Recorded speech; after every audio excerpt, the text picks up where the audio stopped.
আমাদের এখানে একজন ভালো কাউকে দরকার, বুঝলি, যে ভোটে দাঁড়াবে। এরকম একজনকে দরকার যে গ্রামের জন্য কিছু করবে, গাঁড় মারবে না। সেরকম ছেলে কই যে ভোটে দাঁড়াবে?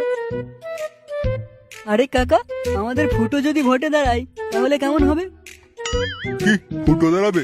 ওর সুরের মতো মুখ দেখে কে ভোট দেবে? হ্যাঁ, কি ছেলে, মুখ সামনে কথা বলবি। বাড়া আমার নাম ফুটো, আমার মুখ নয়, বাড়া কাজ দেখে সবাই।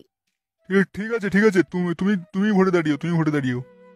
হ্যাঁ ফুটো, আমরা ভোট দিয়ে দেবো তোমাকে, শুধু এক বোতল বাংলা হলেই হবে। আরে এ নিয়ে কোনো চিন্তা করো না কাকা, ভোট দিলেই মাল পেয়ে যাবা। মানে আমাকে একবার জিতিয়ে দাও, মালের গাড়ি লাগিয়ে দেবো বাড়িতে বাড়িতে। তাহলে ফুটো ওই কথাই রইলো, আমি এক বোতল মাল পেয়ে যাবো আর একটা ভোট দিয়ে আসবো। হ্যাঁ কাকা ঠিক আছে, চল বড়া ব্লকে নমিনেশন ফাইলটা জমা দিয়ে আসি। হ্যাঁ চল চল চল। কিরে ফুটো চল।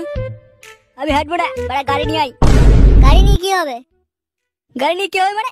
আমি এলাকার আগত নেতা, আমি কি হেঁটে হেঁটে যাবো নাকি বাড়া? আরে চোদো, ভোটে দাঁড়াতে না দাঁড়াতেই এরকম, তাহলে ভোটে জিতলে যে কি হবে কে জানে। চিরে লাউড়া, কথা কি কানে গেল না নাকি তোদের? তুই গাড় মারা গা, তোকে ভোটে দাঁড়াতে হবে না। কি তুই আমাকে গাল দিলি?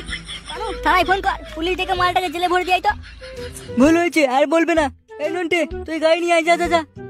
হ্যাঁ আমি যাচ্ছি যাচ্ছি।